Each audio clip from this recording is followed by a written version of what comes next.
Hello नमस्कार प्यारे विद्यार्थियों। आप सभी का स्वागत है आपके अपने स्मार्ट परिवार में। आज हम लोग 10वीं कक्षा के 7वें चैप्टर यानी कि जो 7वां चैप्टर है हमारा नियंत्रण एवं समन्वय एवं समन्वय, इसका एक बहुत ही बेहतरीन टॉपिक है जिसके बारे में हम आज लोग पढ़ने वाले हैं। वो है आपका क्या, जो नियंत्रण एवं समन्वय का एक बेहतरीन टॉपिक है हार्मोन। हार्मोन में भी अपन पढ़ने वाले हैं पादप हार्मोन। कौन से हार्मोन पढ़ेंगे भाई? पादप हार्मोन। पादप हार्मोन की बात करते हैं आज इस वीडियो में। बहुत शॉर्ट वीडियो होने वाली है, सिर्फ पादप हार्मोन की बात करने वाले हैं। देखिए, जो पादप हार्मोन होते हैं क्या होते हैं? तो पादप हार्मोन का मतलब, आप पादप का मतलब समझ गए ना, पेड़ पौधे। पादप का मतलब क्या होता है? पेड़ पौधे। तो पेड़ पौधों में उत्पन्न होने वाले विशेष प्रकार के रसायन होते हैं। कैसे? विशेष प्रकार के रसायन। विशेष प्रकार के रसायन, विशेष प्रकार के क्या रसायन होते हैं? किसमें बनते हैं? पादपों में। यहाँ पेड़ पौधों में बनने वाले विशेष प्रकार के रसायन या रासायनिक पदार्थ जो क्या करे भाई, जो पौधे की वृद्धि विकास और अनुक्रियाओं का विकास और अनुक्रियाएं, किसका? अनुक्रियाएं। इनका अनुक्रियाओं का नियंत्रण करते हैं। अनुक्रियाओं का क्या करते हैं? नियंत्रण या नियमन करते हैं। क्या करते हैं? नियमन करते हैं। उन रासायनिक पदार्थों को हम लोग क्या कहते हैं भाई? उनको हम कहते हैं पादप हार्मोन। उन्हें क्या कहते हैं? पादप हार्मोन। इन्हीं पादप हार्मोन को हम वृद्धि नियामक कहते हैं। क्या कहते हैं भाई? वृद्धि नियामक। क्या कहेंगे? वृद्धि नियामक कहते हैं। आई बात समझ में? ठीक है ना। देखिए, आपके सिलेबस में 5 टाइप के हार्मोन दिए हुए हैं। कितने प्रकार के? 5 प्रकार के हार्मोन है, पादप हार्मोन जो दिए हुए हैं। तो देखते हैं अपन। पहला हार्मोन जो है बहुत ही महत्वपूर्ण और इंपॉर्टेंट है, वो है ऑक्सीन। कौन सा है भाई? ऑक्सीन या ऑक्सीन। ठीक है। ये जो पादप हार्मोन है, इसके बारे में क्या क्या महत्वपूर्ण बातें हैं जो आप लोगों को ध्यान रखनी है। एग्जाम पॉइंट व्यू से इंपॉर्टेंट बातें ही हम यहाँ पर डिस्कस करने वाले हैं। तो सबसे इंपॉर्टेंट बात यह है, ये हमेशा अग्रभाग, पौधे के कहा? अग्रभाग या फिर टीप में संश्लेषित होता है। अग्रभाग या टीप में संश्लेषित होता है। ध्यान रखना, कहा? अग्रभाग या टीप में संश्लेषित होता है। ये बात ध्यान रखना। दूसरी बात, इसका काम है कोशिकाओं की लंबाई। कोशिकाओं की क्या?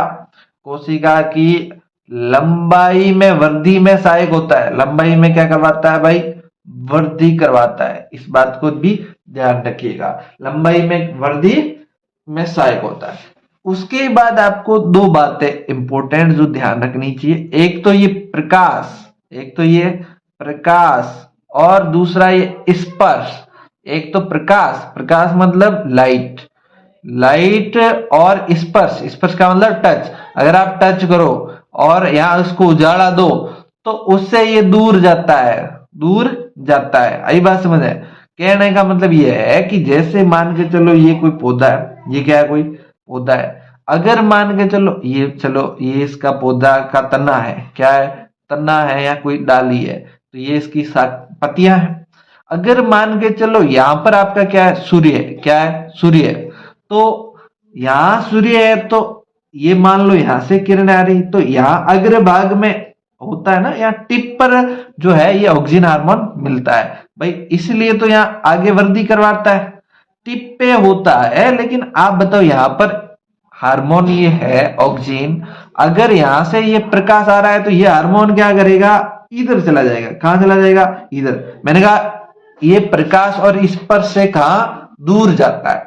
तो ये जो हार्मोन है ऑक्सीजन, ये यहां चला जाएगा और यहां पर नहीं रहेगा। यहां पर बिल्कुल नहीं रहेगा। अब देखो, यहां पर ये ऑक्सीजन नहीं है तो इसकी लंबाई में वृद्धि कम होगी और इसकी ज्यादा लंबाई में वृद्धि होगी, इसलिए ये लंबा ज्यादा होगा, ये छोटा ज्यादा होगा। इसलिए हमेशा पौधे की डाली या तना जो भी भाग है वो ऐसे प्रकाश की ओर मुड़ता हुआ दिखाई देगा। आपको अब बात समझ में आई कि कोई भी पौधा होता है, कोई भी पौधा प्रकाश की ओर गति कैसे करता है, कैसे करता है? ऐसे कि ऑक्सीजन होता है वो प्रकाश से दूर चला जाता है, दूर जाता है तो दूर वाली जगह है वो ज्यादा वृद्धि करती है और ये वाली जो जगह है प्रकाश की साइड वाली जगह है वो कम वृद्धि करती है। इसी तरह से स्पर्श का भी मामला है। जैसे मान के चलो यहां पर कोई एक कोई डाली है, यहाँ कोई भी है और यहाँ पर कोई स्पर्श वाला मामला है, जैसे ये कोई, जैसे अपन बात करते हैं प्रतान की, तो प्रतान है ये, प्रतान की वो जो पतली सी वो तंतु टाइप वाली जो शाखा है वो है और ये इसकी जो कोई पौधा है उसकी डाली है। तो ये क्या करेगा, यहाँ पर जैसे ही इस वाले भाग से टच फील होगा तो ऑक्सीजन कहाँ आ जाएगा, इधर वाला इस वाली लाइन पे आ जाएगा। ऑक्सीजन कहाँ आएगा, इस वाली लाइन पे। अब होगा ये यहाँ वाली वृद्धि ज्यादा होगी, ये वाली कम होगी, इस तरह से ये घूम जाएगा और इस तरह से वृद्धि होती जाएगी। ये बात समझ में आ गई आप लोगों को? यही दो बातें इंपॉर्टेंट है। इसके बाद एक महत्वपूर्ण बात ये ध्यान रखना, ये जो है आपका फलों की वृद्धि में सहायक होता है। किसकी वृद्धि में? फलों की वृद्धि। किसकी वृद्धि? ध्यान रखिएगा, फलों की वृद्धि में सहायक है, फलों की वृद्धि में सहायक है। ठीक है, और कोई इसकी खास बात आपको ध्यान रखने की जरूरत नहीं है। ठीक है, नेक्स्ट हार्मोन जो होता है वो है जिब्रेलिन। 2 नंबर का हार्मोन, मतलब दूसरे नंबर का, ऐसा नहीं, 2 नंबर का, जिब्रेलिन। ठीक है, जिब्रेलिन की कुछ इंपॉर्टेंट बातें आप लोगों को एग्जाम पॉइंट ऑफ व्यू से ध्यान रखनी है। पहली, इसकी कोई ज्यादा बातें नहीं है, 2 एक बातें ध्यान रखना। एक तो ये क्या करता है, एक तो ये जो है पत्तियों और तने की वृद्धि में सहायक है। किसकी वृद्धि? पत्तियों एवं तने की वृद्धि। किसकी? पत्तियों एवं तने की वृद्धि में सहायक होता है। ठीक है भाई साहब, और क्या, और इंपॉर्टेंट बात ये ध्यान रखना, ये फलों की संख्या, फलों की क्या संख्या और फलों का क्या आकार, फलों की संख्या और फलों का आकार, इसको नियंत्रित करता है। फलों की संख्या और आकार को नियंत्रित करता है, मतलब फलों की संख्या, अगर एक फल की जगह 5 फल बना रहे हैं तो ये 5 फल संख्या पर कौन नियंत्रित करेगा? ये जिब्रेलिन करेगा। ठीक है, आकार भी बढ़ाता है, आकार भी बढ़ाता है, तो फलों की संख्या और आकार में वृद्धि करता है। फलों की संख्या और आकार में क्या करता है भाई? ये वृद्धि करता है। ठीक है, नेक्स्ट देखिएगा, नेक्स्ट आपका है एक 3 नंबर का हार्मोन है साइटोकाइनिन। कौन सा kinin? Cytokinin. Cytokinin, cytokinin hormone क्या होता है? देखिए, इसके बारे में इंपॉर्टेंट बात यह है, ये कोशिका विभाजन को प्रेरित करता है। क्या करता है? कोशिका विभाजन को प्रेरित करता है। कोशिका विभाजन का मतलब भाई मान के चलो ये आपकी एक कोशिका है, ये क्या है? एक कोशिका। इसका विभाजन मतलब इसकी 2 कोशिका बनानी है, 1 2, तो जहां जहां अपन को कोशिकाओं में विभाजन करना होता है वहां वो किसकी जरूरत पड़ेगी आपको? साइटोकाइनिन की। साइटोकाइनिन का क्या काम? कोशिका विभाजन को प्रेरित करता है। कोशिका विभाजन को क्या करता है? प्रेरित करता है। ठीक है, और इसलिए ये कोशिका विभाजन को प्रेरित करता है, इसलिए सबसे ज्यादा फलों में होता है। फलों में कोशिका विभाजन ज्यादा होता है। दूसरा कहां पर? दूसरा आपका बीजों के अंदर। कहां पर? बीजों के अंदर। भाई साहब, बीज से पौधा बनेगा तो वहां कोशिका विभाजन जल्दी जल्दी करना पड़ता है। बीजों से पौधा बनता है तो वहां पर कोशिका विभाजन जो है जल्दी जल्दी करना पड़ता है। जल्दी जल्दी करना पड़ता है तो कौन ज्यादा होगा वहां पर? साइटोकाइनिन ज्यादा होगा। ठीक है, इसके अलावा आपको एक और ध्यान रखना, ये फ्लोएम, अच्छा बताओ फ्लोएम का क्या काम है? फ्लोएम क्या करता है? परिवहन करता है। फ्लोएम क्या करता है? परिवहन करता है। बताओ किसका करता है? अच्छा, जाइलम होता है, एक होता है फ्लोएम। जाइलम का मतलब जल, फ्लोएम का मतलब सीधा सा ध्यान रखना किसका? भोजन। तो भोजन का परिवहन करता है, किसका परिवहन करता है? तो ये फ्लोएम परिवहन में सहायक होता है। क्या होता है? सहायक, सहायता करता है, हेल्प करता है। भाई साहब फ्लोएम खाना लेके जा रहा है तो साइटोकाइनिन कह रहा है चलो मैं भी चलता हूं तुम्हारे साथ, एक थैली मेरे को पकड़ा दो। तो ये इस तरह से इसकी हेल्प करता है। उसके अलावा आपको एक इंपॉर्टेंट बात और ध्यान रखनी है, वो बहुत इंपॉर्टेंट बात ये है कि ये जो है ये रोग प्रतिरोधक क्षमता बढ़ाता है। रोग प्रतिरोधक क्षमता, प्रतिरोधक क्षमता बढ़ाता है। क्या करता है भाई साहब? साइटोकाइनिन के दो तीन काम ध्यान रखो। कोशिका विभाजन को प्रेरित करता है, कोशिका विभाजन, ठीक है। ये इसलिए कोशिका विभाजन को प्रेरित करता है, इसलिए फलों में ज्यादा होता है और कहां? बीजों में ज्यादा होता है। तीसरा काम क्या है इसका? फ्लोएम परिवहन में सहायक करता है। फ्लोएम परिवहन को या फ्लोएम सहवन करो, ये ध्यान रखना। फ्लोएम किसका परिवहन करता है ये भी ध्यान होना चाहिए, भोजन का करता है, उसमें सहायक। चौथी बात इंपॉर्टेंट ये रोग प्रतिरोधक क्षमता बढ़ाता है, रोग प्रतिरोधक क्षमता बढ़ाता है। ठीक है, चलो साहब ये तीन तो हो गए, एक और अब आपको दो हार्मोन और पता होने चाहिए। ठीक है, दो हार्मोन कौन कौन से? चलिए एक आप देखिएगा, यहां से अपन एक लाइन खींच देते हैं। 4 नंबर का बहुत महत्वपूर्ण है, एब्सिसिक, एब्सिसिक अम्ल, ये आपका चौथा हार्मोन है। एब्सिसिक अम्ल कौन सा हार्मोन? एब्सिसिक अम्ल। अच्छा बताओ एब्सिसिक अम्ल का क्या कार्य? देखो एब्सिसिक अम्ल का कार्य बहुत महत्वपूर्ण है, ये बहुत उल्टे उल्टे काम करता है, बहुत उल्टे उल्टे। पहला काम ये क्या करता है? वर्दी का संदमन करता है। वर्दी का क्या करता है? संदमन। अच्छा दमन तो पता होगा, दमन, दमन, दमन का मतलब होता है रोकना, तो ये वर्दी को रोकता है। ऐसा नहीं भाई साहब कोई पौधा है लंबा होता ही जा रहा है, 20 फीट से 40 फीट हो गया, 50 फीट हो गया, 100 फीट हो गया, ऐसे लंबा होता ही जा रहा है, तो ऐसे थोड़ी ना लंबा होने देंगे। तो हमारे पास कौन है भाई साहब? एब्सिसिक अम्ल है। कौन है? एब्सिसिक अम्ल। ये क्या करता है? वर्दी का संदमन करता है, रोकता है। ठीक है साहब, और क्या काम करता है? और पत्तियों को मुरझाने में सहायक होता है। पत्तियों को क्या करता है? मुरझाने में सहायक है। पत्तियों को मुरझाने, अच्छा आपने पत्तियों को मुरझाने का देखा? पत्तियों को मुरझाने एवं झाड़ने, एवं झड़ने या झाड़ने, झड़ने का कार्य करता है। पत्तियों को पत्तियां अगर मुरझा रही है तो कौन मुरझा रहा है? ये आपका एब्सिसिक अम्ल। अगर झड़ रही है तो कौन झड़वा रहा है? एब्सिसिक अम्ल। कौन झड़वा रहा है भाई? एब्सिसिक अम्ल। ठीक है ना, तो ये ध्यान रखना। उसके अलावा ये वाष्पोत्सर्जन अगर अधिक होता है, क्या? वाष्पोत्सर्जन अगर अधिक होता है, वाष्पोत्सर्जन मतलब पेड़ के जो पत्तियां होती है, पत्तियों में छोटे छोटे रंध्र होते हैं, वहां से पानी वाष्प के रूप में बाहर निकलता है, तो उसे वाष्पोत्सर्जन बोलते हैं। लेकिन जब वाष्पोत्सर्जन ज्यादा होता है तो ये रंध्र बंद कर देता है, रंध्रों को क्या करता है? बंद कर देता है खुद। ये इसकी पावर है, इसकी पावर है। वैसे इसको मैं दादी कहता हूं, इसको क्या कहता हूं? इतने सारे हार्मोन है पेड़ पौधों की, ये दादी है। ये पेड़ पौधों की क्या है? दादी है। बूढ़ी नहीं होते, बोले छोरा है लंबा बहुत हो रहा है, क्या बात है, लंबा यानी कि लंबा नहीं होने देते, ये लंबा यानी वर्दी का संदमन करता है। दूसरी बात अगर कोई ज्यादा हंस रहा है तो भी छोरा है ज्यादा हंसनो ने, या लड़की कोई ज्यादा हंसती है तो क्या बोलते हैं? डोकरियां बोलती है ना, छोरियों है ज्यादा हंसनो ने।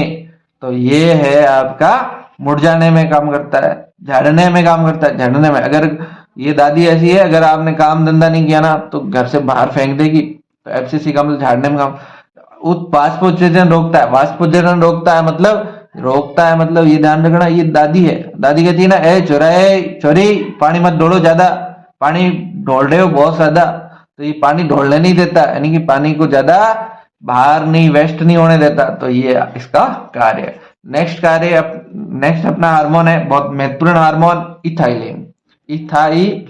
इथाइलिन हार्मोन क्या है देखते हैं। इथाइलिन हार्मोन सबसे इंपॉर्टेंट बात, ये गैसीय हार्मोन है। कैसा है हार्मोन? गैसीय हार्मोन। कैसा हार्मोन है? गैसीय, गैस अवस्था में पाया जाता है। ठीक है, दूसरी बात इसका कार्य ये अनुप्रस्थ भाग की वर्दी, अनुप्रस्थ भाग की वर्दी को तो बढ़ाता है, अनुप्रस्थ भाग की वर्दी को तो बढ़ाता है, और अनुदैर्ध्य भाग की वर्दी को रोकता है। अनुदैर्ध्य भाग की वर्दी को तो क्या करता है? बढ़ाता है। इसको कहता है लंबा हो जाए। और अनुदैर्ध्य वृद्धि को रोकता है।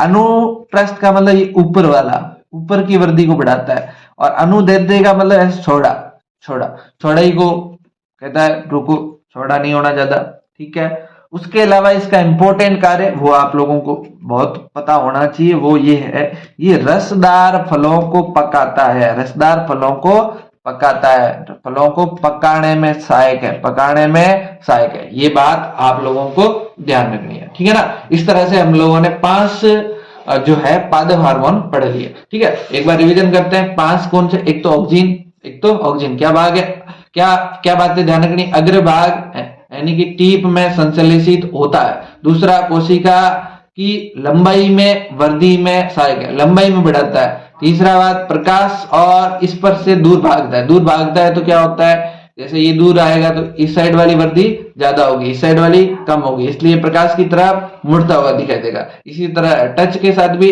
ऐसा ही होता है। उसके अलावा ये ध्यान रखना, ये फलों की वृद्धि में सहायक होता है। नेक्स्ट अपन बात करते हैं जिब्रेलिन की। जिब्रेलिन के 2 ही महत्वपूर्ण काम है, पत्तियों एवं तने की तो वृद्धि में सहायक है, और फलों की संख्या और आकार में वृद्धि करता है। ये फलों की संख्या और फलों के आकार में वृद्धि करता है, ठीक है। नेक्स्ट देखिएगा, नेक्स्ट है आपका साइटोकाइनिन। साइटोकाइनिन क्या है? कोशिका विभाजन को प्रेरित करता है, कोशिका विभाजन को प्रेरित करता है। इसका मतलब ये ज्यादा कहां पर होगा? फलों में और बीजों में, फलों में और बीजों में, सीधा सा वहां पर कोशिका विभाजन जल्दी होता है, इसलिए वहां ज्यादा होता है। दूसरा काम ये करता है, फ्लोएम परिवहन या फ्लोएम सहवन में हेल्प करता है, सहायता करता है। बोलता है कि भाई साहब चलो, ये फ्लोएम वैसे किसका परिवहन करता है? भोजन का करता है। तो ये जो है साइटोकाइनिन ये भी कहता है कि चलो भाई साहब मैं भी एक टिफिन पकड़ता हूँ, चलते हैं अपन खाना पहुंचाते हैं। तो ये खाना पहुंचाने में भी सहायता करता है, रोग प्रतिरोधक क्षमता बढ़ाता है, ध्यान रखिएगा। नेक्स्ट देखते हैं, नेक्स्ट ये है आपका, ये नेक्स्ट देखिए, एब्सिसिक अम्ल। एब्सिसिक अम्ल वृद्धि का संदमन करता है, रोकता है। दादी है हमारी, इसलिए छोरों कहती है छोरों ज्यादा लंबा नहीं होना है, ज्यादा लंबा नहीं होना है, ज्यादा लंबे होंगे तो क्या करना पड़ेगा? शादी करवानी पड़ेगी। इसलिए हम ज्यादा लंबे नहीं होना, जल्दी जल्दी लंबे नहीं होना, तो लंबा होने से रोकता है, वृद्धि का संदमन करता है। और क्या करता है? पत्तियों को मुरझाने में और झड़ने में सहायक है। घर वाले किसी को हंसने नहीं देते, मुरझाया हुआ रखते हैं। जो दादी होती है ना, वो कहते हैं छोरो ज्यादा हंसना नहीं, मेहमानों के सामने ज्यादा हंसना नहीं। ये कौन कह रहा है? एब्सिसिक अम्ल कह रहा है। कौन कह रहा है? एब्सिसिक अम्ल कह रहा है, ठीक है। उसके अलावा क्या है? ये वाष्पोत्सर्जन को रोकता है। एब्सिसिक अम्ल दादी है, इसलिए कहती है छोरियों पानी मत ढोलो ज्यादा, पानी ढोलना नहीं है, तो ढोलने नहीं देता, ठीक है, एब्सिसिक अम्ल। फिर है इथाइलिन हार्मोन। इथाइलिन हार्मोन की 2-4 बातें, एक तो गैसीय होता है, कौन सी अवस्था में? गैसीय। दूसरी बात यह है कि ये अनुप्रस्थ भाग की वृद्धि को बढ़ाता है और अनुदैर्ध्य भाग की वृद्धि को रोकता है, ठीक है, और रसदार फलों को पकाने में सहायक होता है। यही बातें थी इसमें। उम्मीद करता हूं कि वीडियो आपको इतना शॉर्ट में जो डिटेल में सारी बातें बता दी पसंद आया होगा, और वीडियो को अधिक से अधिक लोगों के साथ शेयर कर दो, लाइक कर दो, और कमेंट करके बताना कि कैसा लगा। और आप बताइए कि अगले और किस टॉपिक का वीडियो लाया जाए। हम कुछ विशेष टॉपिक के ही वीडियो लाने वाले हैं, तो आप बताइएगा, उसी पे हम लोग नए वीडियो लाएंगे, ठीक है। Thank you, bye bye, take care.